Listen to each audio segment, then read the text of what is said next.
Txik-txak zaleok, hemen Donostian hotz galanta egiten du. Baina atzo Gernikan bero egitezun. Gernikako jaialai pilotalekuan, jaialaiaren katedralean. Emozioa gainezka, bai markagailuan, baita ere armailetan. Partida estua, luzea eta borrokatua jokatu zutena Goiko eta Etxetok Barandika eta Lekerikaren aurka. Aurreko gogoetan partidua jokatu aurretik esaten nuen nire favorituak printzipioz Goiko eta Etxeto zirela. Hain justu, Etxetok eutsiko ziola partidari eta bizkartzain hobea izango zalako lapurtarra. Usteak ustel. Atzo, Etxeto patxal ibili zen. 10. kuadrua pase zinean. Atzeko pareta ailegatzea oso gutxitan. Pilotak bajuak zirelako, baleike.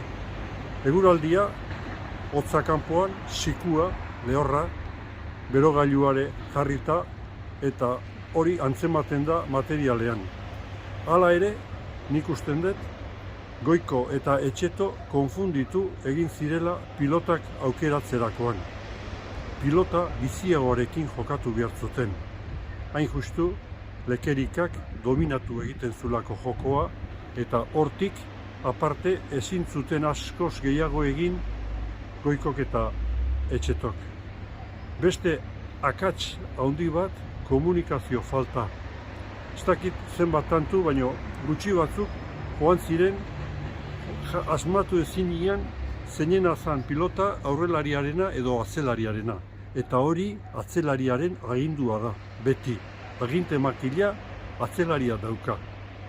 Beste aldetikan, Barandikak eta Lekek jokatu zuten, atera zuten estrategia kontserbadorea, atzea bota, erasoa guztiz atzeraka, bere fruitua eman zuen, baina beste aldetikan jokaldiak oso gutxi. Fruitua lortu zuten.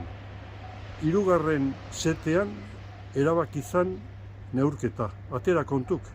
Goiko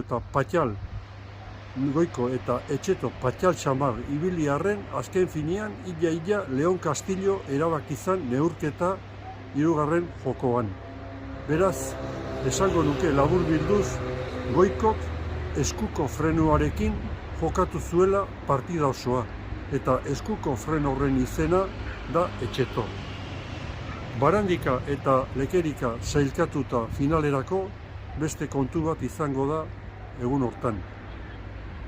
Hain zuzen, Diego eta López izango dituztelako aurrez aurre, eta hor ja hitz nagusiak dira, baina ikusiko dugu zer gertatzen dan.